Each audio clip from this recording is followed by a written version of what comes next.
Hello. Maintenant, nous commençons le livre de Néhémie qui comporte 13 chapitres. Néhémie, voyez-vous, c'est la continuité du livre d'Esdras que nous avons vu avant. Donc, en fait, si vous voulez, Esdras, c'est le livre qui commence à partir de la libération des Juifs auprès de Nebuchadnezzar. Et c'est aussi en fait le livre qui commence à partir de l'édit de Cyrus, le roi Cyrus, pour commencer à construire la muraille qui était tombée, la ville, de rebâtir la ville de Jérusalem qui avait été détruite par Nebuchadnezzar. Et dans cette construction-là, voyez-vous, on a les gens vaillants. Il y a Zorobabel, il y a Zacharie, il y a Agé, il y a Josué, il y a Esdras qui va les rejoindre par la suite. Après, il va y avoir Néhémie qui va prendre le relais. Et c'est au temps de Néhémie, en fait, que ces constructions-là, en fait, vont finir. Le livre de Néhémie, c'est Néhémie qui est voilà, l'acteur principal, voyez-vous. Il avait aussi en fait des collaborateurs, des anciens d'Israël qui l'aidaient aussi en fait dans le travail là. Néhémie était ce personnage-là qui était un homme de prière, voyez-vous, un homme qui priait beaucoup. C'était aussi en fait un intendant du roi, un échanson, pardon, un échanson du roi. Donc c'était quelqu'un en fait qui mettait l'eau sur les mains du roi pour laver ses mains, qui servait le roi. Et j'attire aussi vraiment votre attention, c'est que euh, nous avons, nous avons en fait banalisé, nous avons en fait mal prêché au peuple de Dieu en ce qui concerne en fait les bénédictions. Je m'explique. Aujourd'hui, quand on dit à un enfant de Dieu qu'un enfant de Dieu peut être ministre, il dit non, un enfant de Dieu ne peut jamais être ministre. Ou quand on dit à quelqu'un que est-ce que tu crois qu'un enfant de Dieu peut être président, il dit non, c'est impossible. Non, mon ami, ce n'est pas impossible, c'est possible, mais c'est difficile. C'est possible pourquoi? Parce que nous avons vu dans la Bible des gens qui étaient intendants du roi, l'exemple de Néhémie. Il y a des gens qui étaient premiers ministres dans des pays étrangers pour eux, à savoir Joseph. Il y a des gens qui étaient aussi en fait chefs des intendants, à savoir Daniel. Pourtant, c'était des gens qui servaient le Seigneur, des gens qui craignaient pleinement le Seigneur. Mais ça n'a pas empêché en fait qu'ils soient intendants, premier ministre dans des pays étrangers qui leur étaient étrangers. Ceci dit, celui qui va être premier ministre dans un pays, c'est possible seulement, mon ami. Courage, hein? Parce que le jour où on va te présenter la franc-maçonnerie, il faudra dire non. Le jour où on va te présenter la Rose-Croix, il faudra dire non. Le jour où on te présentera le sacrifice des enfants, il faudra dire non. Et comme tu vois, tellement tu vas dire non, on va te dire écoute, ta place n'est pas ici, quoi. Mais toujours tu sais qu'on ne peut pas mettre la barrière sur quelque chose. Non. Il faut toujours laisser en fait un point ouvert dans la mesure où ce que tu n'as pas dit, alors ne le disons pas. Donc, c'est un peu ça. En continuant, Néhémie était vraiment en fait quelqu'un d'assez pieux, enfin pas d'assez, mais très très pieux, quelqu'un d'assez humble. Voilà. C'était un combattant, c'était un très bon conducteur de travaux, un très bon chef d'équipe. C'était quelqu'un, voilà, c'était quelqu'un, voyez-vous, qui aimait beaucoup le Seigneur. Et à chaque fois, en fait, son cœur s'attristait quand les Hébreux commettaient une faute. Néhémie, quand on voit son livre, surtout, bon, on vient de parler du chapitre 1 jusqu'au chapitre 2. Euh, Au chapitre 4, vous voyez, les Hébreux avaient beaucoup d'ennemis, tant côté extérieur que côté intérieur. Même les soi-disant prophètes voulaient en fait un ennemi. Vous vous souvenez en fait de cette fois-là où un faux prophète en fait voulait le tendre en piège pour que Néhémie aille dans une église, dans un temple, alors que c'était leur ennemi qui avait tendu en fait ce piège-là. Mais Néhémie, inspiré par le Seigneur, Néhémie conduit par le Seigneur, il va dire non, je ne viendrai pas. Faites ce que vous voulez, moi je ne viendrai pas. L'ennemi n'était pas parti. Plusieurs fois, on lui a fait cette demande-là. Mais il a dit non. Il était catégorique par rapport à ces choses-là. Donc, je vous encourage aussi que quand quelque chose n'est pas de Dieu dans votre vie, quelque chose n'est pas de Dieu dans notre vie, alors disons autant de fois non qu'on le pourra. De peur de perdre notre vie vainement. Euh, au chapitre 6, on voit quelques noms, voyez-vous, des pires chefs ennemis juifs, à savoir il y avait Sambala, il y avait Tobija et Geshem l'arabe. C'était des gens qui étaient opposés de manière farouche à la construction de la muraille, qui étaient opposés de manière farouche, c'est-à-dire, non, ennemi, tu ne construiras rien ici. Mais quand la grâce de Dieu dans notre vie, quand le Seigneur a donné un ordre, personne ne peut le changer. Quelle qu'en soit en fait la prière qu'on peut faire, quelle qu'en soit la fête de combat, quand Dieu commence, il termine toujours. Et voyez-vous, la Bible nous apprend que malgré tous ces combats-là, ces murailles en fait ont pris 52 jours pour être terminés. 52 jours qui équivaut aujourd'hui à peu près à 2 mois. 52 jours. Il y a eu des combats, il y a eu la guerre, mais l'Éternel était là. Quand on arrive au verset 9, Néhémie en fait proclame un jeûne pour remercier le Seigneur.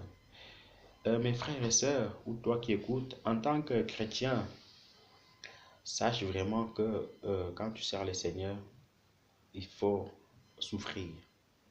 Quand tu sers le Seigneur, attends-toi à ce que quand le Seigneur répond à tes prières, quand le Seigneur t'exauce, il faut vraiment le remercier par des jeûnes, par des cantiques d'adoration, par tout ce que tu veux. Le Seigneur aime ça. Si vous voyez en général, toutes les personnes en fait qui ont gêné dans la Bible, c'était soit parce qu'ils avaient besoin de quelque chose, ou soit en fait ils ont gêné après qu'ils aient reçu en fait cette chose-là. Le jeûne c'est important. Donc j'encourage aussi mes sœurs qui ont du mal à gêner, demandez les forces au Seigneur. Vous ne mourrez pas par la grâce de Dieu. Jeûner c'est important pour votre vie spirituelle. Jeûner c'est important pour votre esprit. Jeûner c'est important pour vous approcher des choses de Dieu. Le corps, certes, il est fait pour manger, mais l'esprit aussi, en fait, est fait pour manger euh, des choses spirituelles. Et vous voyez, en fait, quand vous jeûnez comme ça, voyez-vous, votre corps est léger et vous sentez en fait que vous êtes en forme de manière spirituelle. Certes, il y a la famine qui vous démange, mais il faut tenir bon. Apprenez à jeûner. Commencez petit à petit, mais jeûnez. Toi aussi, mon frère qui écoute, apprends aussi à jeûner. Ce n'est pas tout le temps KFC, McDonald's, ou la nourriture africaine, ou la nourriture européenne. Non, jeûne, prends le temps de jeûne, prends 2 jours de jeûne, 3 jours de jeûne, 1 semaine de jeûne, 1 mois de jeûne, et même 30 jours de jeûne, 30 jours. En ce qui me concerne, si je peux, par la grâce de Dieu, vous aider, depuis que je suis né de nouveau, depuis 2009, voyez-vous, le Seigneur a commencé vraiment en fait à faire de moi son esclave 2 mois après ma nouvelle naissance. 2 mois. C'est-à-dire quoi? C'est-à-dire il m'a mené dans des temps de jeûne de 7 jours à sec où je ne mangeais rien. 7 jours à sec. Il me l'a mené pendant 2 à 3 fois. Où tu manges rien, tu es là, tu souffres, tu écoutes des prédications, tu lis la Bible, tu médites.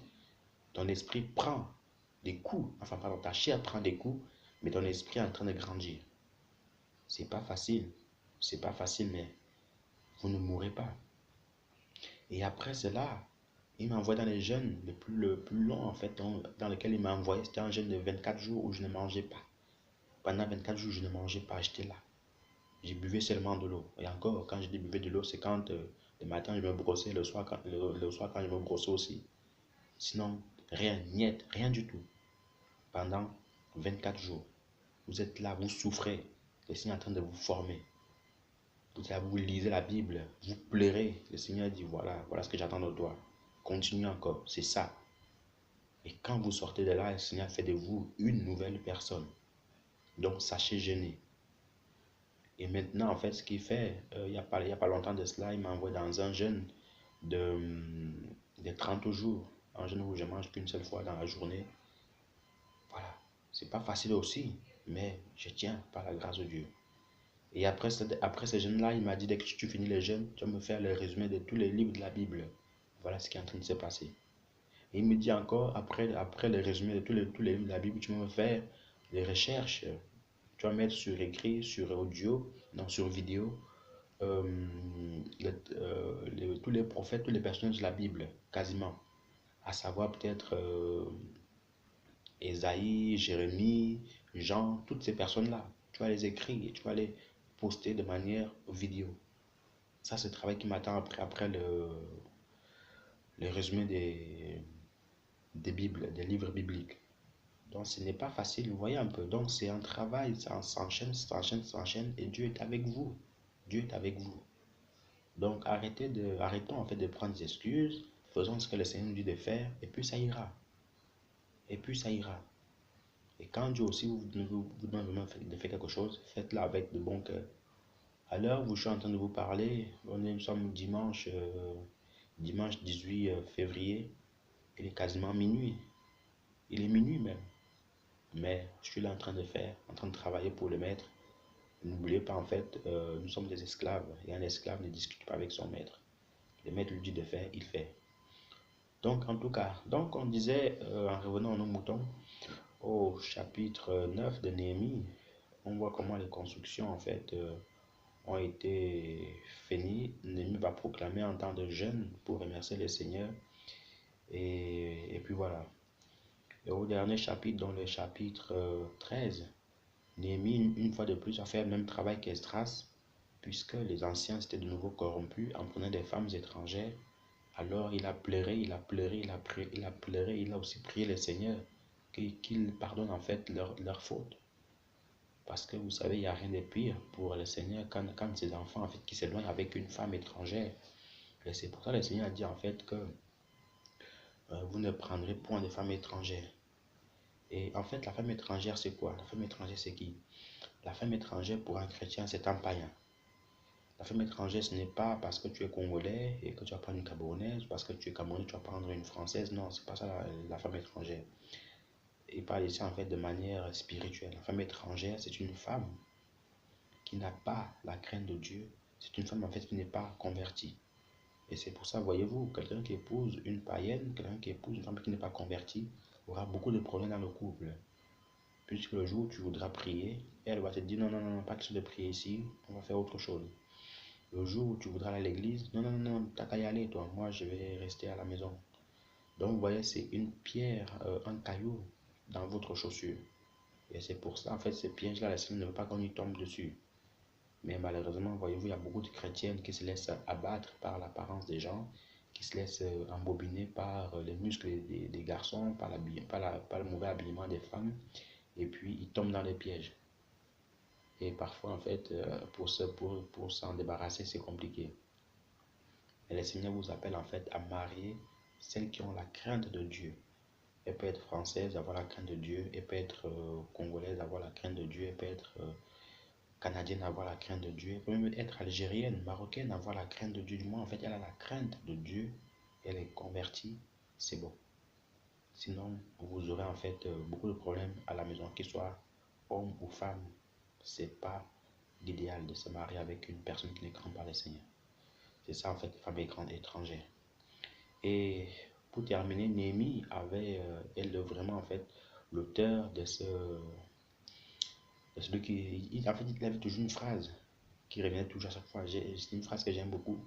Il disait toujours en fait que Seigneur, souviens-toi de moi à cause des œuvres que j'ai faites pour ce peuple. Seigneur, Seigneur, oh mon Dieu, souviens-toi de moi à cause des œuvres, ou à cause du travail que j'ai fait pour ce peuple.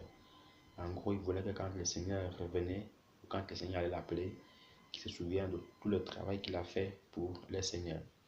Vous pourrez peut-être les lire. C'est un passage que vous pouvez lire dans Néhémie chapitre 5, le verset 13.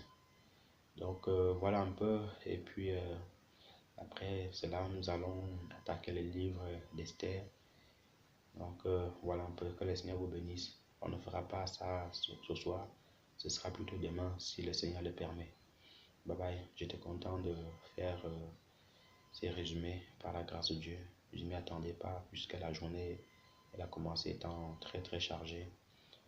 Comme vous le savez, je fais souvent ces enregistrements plus le matin ou l'après-midi. Mais là, je les ai commencés, il était quasiment 22 heures, quoi.